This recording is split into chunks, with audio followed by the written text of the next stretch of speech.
زۆر سپاسی ڕۆدا و دکم و سپاسیاتە دکم براستینی کۆمەلێ مەی کورد لە ئەوروپا بتەڤایینە لە ئەڵمانیا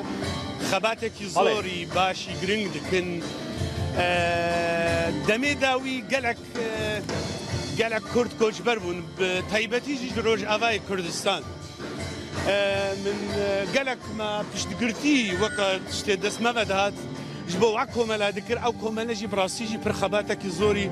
baş dikirin ji bo zimanê Almanî didan ew kesê got penaber bûbûne vir ew foxsoxşûlê Alman cih nebû herin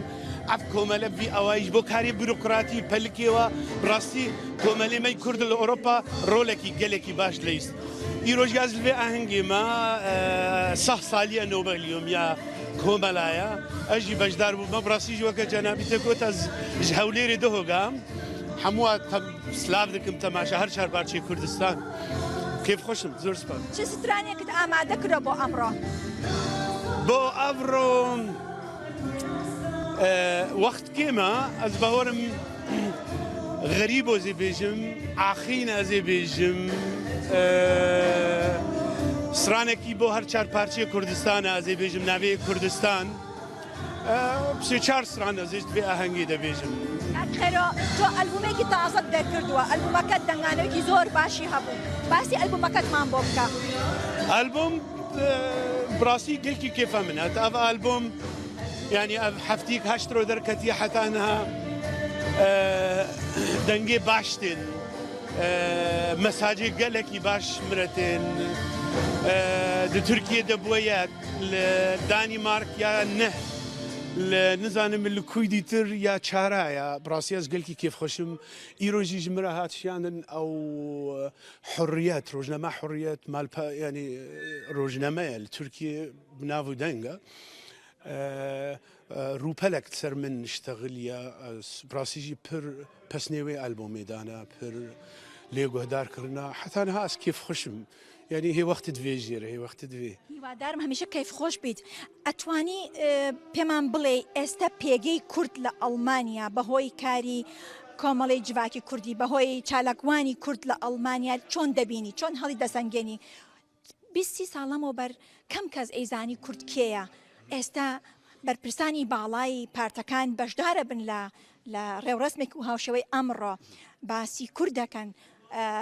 ئێوە چۆن پێگەی کورد هەڵدەسەنگێنی کورد دەبێت چی بکات باشتر بکات کە بتوانێت پەیوەندەکانی بەهێزتر بکات لە ئەڵمانیا ئەو کارێ کۆمەلایە ئەو کارێ سیاسەتمەدارایە بڕاستی لێ وەکەمە چ ژمەتێ خۆستن وەکە هونەرمەندی کورد بڕاستی هونەرمەند حازرە هونەرمەندی کورد حازرە یعنی هونەرەمە ئەم وڵاتێکی بندەستن هی ئەم نەبوونە دەولەت و ئەم سەر پرۆژێ مەزن و لێ ئەم لگۆری خوا لگۆری وی ملەتێ گۆ هەفتی نینە گۆ پرۆبلێمێک دەرناکەوێ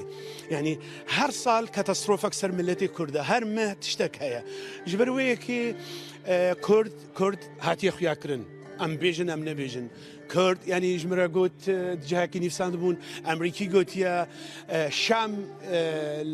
Kuda Kubanê dikeve were Şamekî yanî Şam welatekî herî kevne yekem dunyayê de şerê Kurda Kubanê de yanî şervanê Kurd û pêşmerga bihevre keç هشتن دنیا هەموو وا تشتێ me bibîze هشتن دنیا هەموو وا berxwedana Kurda û heta taybetî keç û jin biçin û şervan ecêbin vêce ji ber vê yekê navê me bela bûye ez hêvîdarim got ev siyasetmedarê me partiyê me ew jî biya milletê xwe bike piçekî rewşa millet me izêne biya me bike hunermend em zimanê gelin em zimanê hemû kesî ne yanî gereka kes dey nekê hunermend wextê rexne bike ez rexna بێژم ئەز پێگەکێ بکەم ئەز پارتی بکەم لێکیتی بکەم لە گۆران بکەم گەرەکە هەموو کێف خۆش بن لێن و هونەرمەند بڕاستی دلێوی تێشێ ئەف پارتیە منە ملەتی ئێمەیە ئەز هێویدارم وێ ناوێمە هەیە بلند بێ هێویدارم وێ کوردستان هەیە خۆشتر چێ بێ وێ باش ببێ و هێویە من دەمێ پێشدا گەلێکی ئەس هێویدارم ئالبۆمژی ئەس گەلێکی کێف خۆشم ئیرۆ وێل vê ئاهەنگێ وێلستا دەینن کاری خوزی بەردەوام بکەم. باشە هەر بەردەوام بێ ئیشەڵا بەس پرسیارێکم هەیە ئەمڕۆ بەرپرسی لایەنە سیاسیەکانی ئەڵمانیا لێرە دەیانوت بە بۆنەی کاری کۆمەڵەی جڤاکی کوردی ئێمە زانیومانە کە کولتور و زمان و هونەری کوردی چییە؟ یعنی چەندێ موهیمە کە هەمیشە لە ڕێگەی کولتورەوە هەڵ بدەی بۆ ناساندنی ناسنامەی میلەتێک فەرموبەرێرەوە.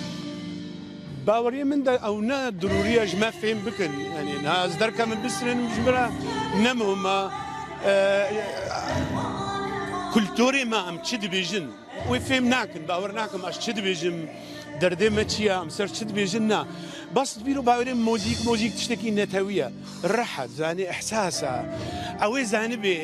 دراما ئەوسران چییە ئەو مۆزیک فۆرمێوێ چییە ینی باوەڕی مندا گاڤەکە ئەمژی وی تشتی دکن ji bo guhê Ewropî jî li ser civaka Kurd tefêm kir muzîkal yanî gelek caran ha îro duhil hewlêrê ew peyvîn jî ser muzîka modern em tiştexilî ya me got em li Almanya dijîn ez karim bêjim belkî 10 milyon Kurd li Ewropa û li Amerîka û li vêre belkî bêhtir heye em dijin divê ev zimanê me formekî modern ev Ewropî jî hes bikin عاجز نبن وقتی او استرومنتی اوروبی ناف دهنا براستی میزینن انه اف کرد کتیه ناف کلتور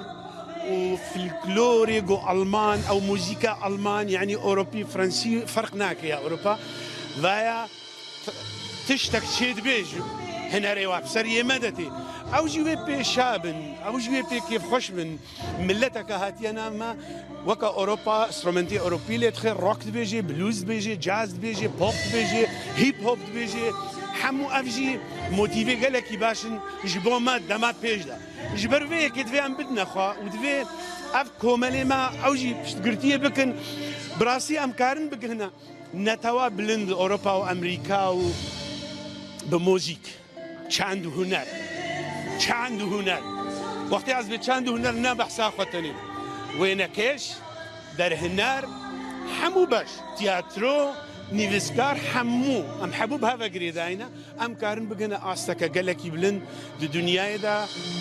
و خزینه متشیه یا کرد انگی صدی سالای تستری ما هاتیه به سالا خلاص نبی و ام هنری چی بکن جبر وی که هیدارم ام تشتي باش بكن وامجي الدنيا اذا بين ناس كرن بهنري خو كلتوري خو في الكلتور. زۆر سپاس بەڕێز کاک خێرۆ کە لەگەڵ